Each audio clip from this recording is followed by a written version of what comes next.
Cindy. Any successful model might be described as super, but not every successful model is a supermodel. That designation is most accurately used to describe a group of one-name wonders who captivated popular culture and became a phenomenon in the late 1980s and 1990s. Hello, I'm your host Hamish Bowles, here to sort the supers from the icons and Instagirls. Here's everything you need to know about supermodels. I'm just a good clothes hanger, the iconic Swedish model Lisa Fossegreves, later Mrs. Irving Penn, once said. But of course, she was much more than that. In 1949, she landed a cover of Time magazine and was dubbed advertising's billion-dollar baby. She was a face with a name known to the general public, as Twiggy and Demands would later be.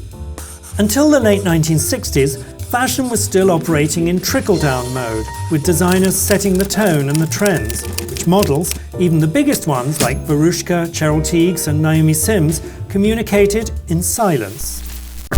One of the distinguishing characteristics of the supermodels was that they communicated with both their bodies and voices. As Anna Wintour has said, you looked at them not because of what they were wearing, but because of who they were. Working in concert with designers, stylists, beauty professionals and photographers, they helped shape the look of the times, which was communicated to an increasingly fashion-fixated public through a quickly expanding media landscape. When Linda Evangelista, for example, cut or coloured her hair, it was big news on and off the runway. Evangelista made no effort to hide her chameleon qualities. There was a meta to supermodeldom that these beauties didn't discourage. In fact, a number of models were involved with the launch of the Fashion Cafe in New York in 1995.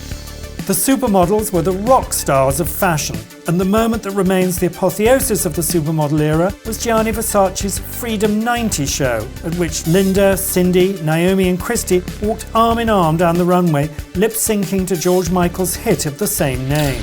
All of these women had starred in the music video for the song, making for a mega and meta moment. Each super represented a different facet of beauty. Linda, Hollywood-style drama and surprise. Krissy Turlington, an easy elegance. Cindy Crawford projected a healthy American athleticism, while Naomi Campbell, with her magic walk, was an electric presence with London flair.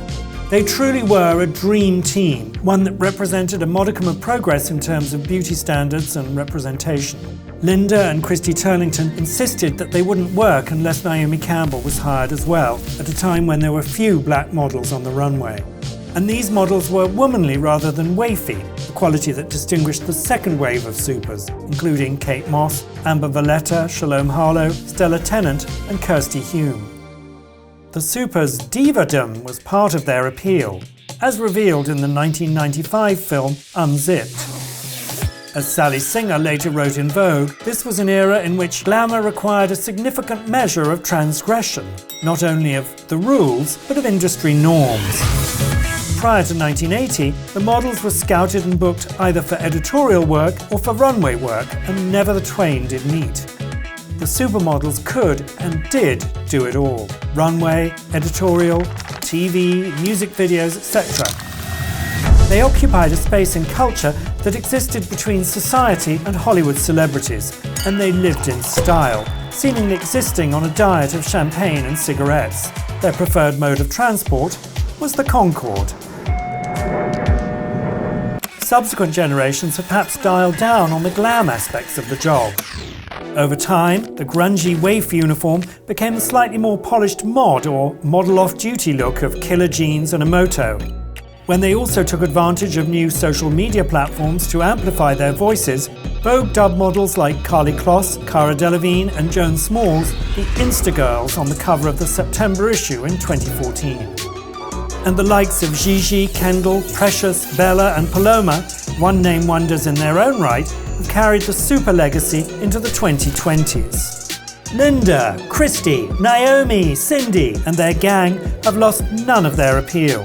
Donatella Versace staged a model reunion to close her Spring 2018 show, commemorating the 20th anniversary of her brother Gianni's untimely death. And Naomi's Vogue cover in November of 2020 proved the continued hold her generation has on the fashion imagination. As fashion changes, so do the faces. The supermodels paved the way for new generations of catwalkers and cover stars.